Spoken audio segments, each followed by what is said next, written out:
அஸ்ஸலாமு அலைக்கும் நண்பர்களே.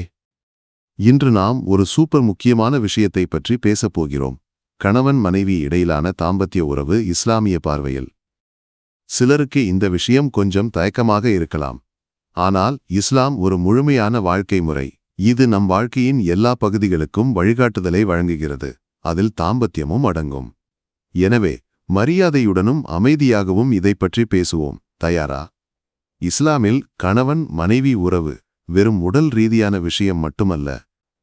இது அன்பு, கருணை, நம்பிக்கை ஆகியவை கலந்த ஒரு அழகான பந்தம்.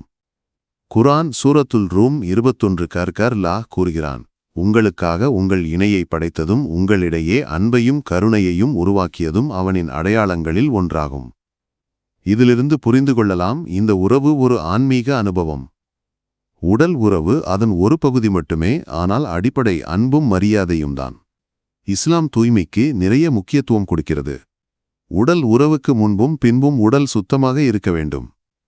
எப்போது குசுல் அதாவது முழு சுத்திகரிப்பு தேவையோ ஜனாபத், மாதவிடாய் முடிந்த பிறகு அதை கட்டாயம் செய்ய வேண்டும். முடி, நகம், உடை எல்லாம் சுத்தமாக வைத்திருப்பது உங்கள் உறவுக்கு மேலும் உற்சாகத்தை தரும். உடல் உறவு ஒருவரின் விருப்பத்தை மட்டும் பார்த்து நடக்கக்கூடாது. மனைவிக்கும் கணவனுக்கும் ஒரே மாதிரி ஆர்வமும் சம்மதமும் இருக்க வேண்டும். இஸ்லாம் கட்டாயத்தை ஒருபோதும் அனுமதிக்கவில்லை. ஒரு ஹதீஸில் முஹம்மது நபி கூறுகிறார்கள், உன் மனைவியின் சம்மதமில்லாமல் அவளை கட்டாயப்படுத்தாதே. அதேபோல் மனைவியும் கணவனின் தேவைகளை மதிக்க வேண்டும். எல்லாம் பரஸ்பர புரிந்துணர்வுடன் இருக்க வேண்டும். மாதவிடாய் காலத்தில் கவனம் தேவை. குர்ஆன் சூரத்துல் பகரா 222 கூறப்பட்டுள்ளது, மாதவிடாய் காலத்தில் உடல் உறவு தடை செய்யப்பட்டுள்ளது. அவர்கள் சுத்தமாகும் வரை அவர்களை அணுக வேண்டாம்.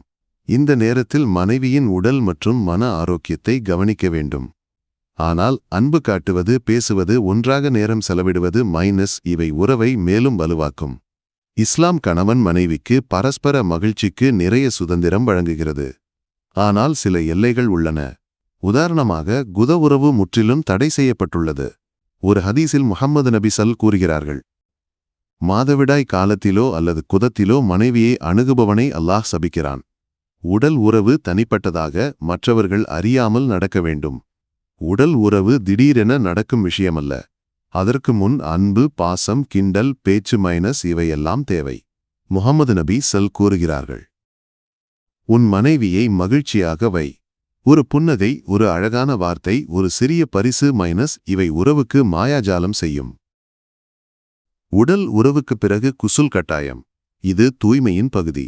பிரார்த்தனைக்கு முன் இது முக்கியம். இந்த நேரத்திலும் அன்பு காட்டுவது, ஒன்றாக நேரம் செலவிடுவது இது உறவை மேலும் நெருக்கமாக்கும். உடல் உறவுக்கு முன்பும் பின்பும் துவா செய்ய இஸ்லாம் கூறுகிறது.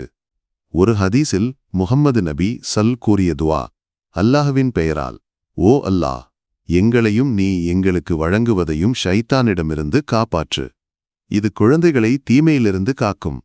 ஆமாம், உடல் உறவு ஒரு வகையில் வணக்கமே.